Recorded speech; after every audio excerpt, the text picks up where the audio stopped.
The Cold War ended as the Berlin Wall came down in 1986, and although it marked a new era for American foreign policy, many external perils still threatened the international and domestic peace that America wished to maintain.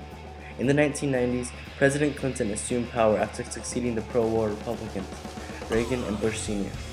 Clinton expressed hesitance towards military aggression as a solution to the problems he faced, which included the civil violence in Africa and the Balkans, but ultimately, military intervention was inevitable.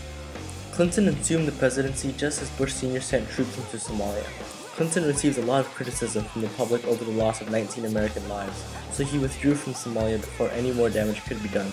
Sadly, when genocide developed in Rwanda in 1994, Clinton refused to react on it because he feared the public's criticism. In result, 1 million Rwandans died gruesome deaths, and another 2 million were displaced.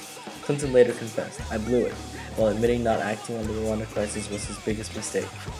During the Rwandan genocide, civil war erupted in Bosnia. Clinton resolved to protect the human rights of the Muslim civilians who were in peril through a tactic called lift and strike, in which he wanted to lift the arms embargo in Europe and strike the Bosnian Serbs through bombing. However, European allies were not ready for the termination of the embargo, which the Republicans in Congress wanted to end, so Clinton acquiesced to the Europeans, putting their allies before the people. President Clinton was reluctant to engage in military aggression, but he did so in order to protect the civil rights of people around the world who were experiencing severe human rights violations. The shift into the 21st century was also a shift in policy. The shift from the presidency from Clinton to Bush marked an era for America no longer conceding to the wishes of allies.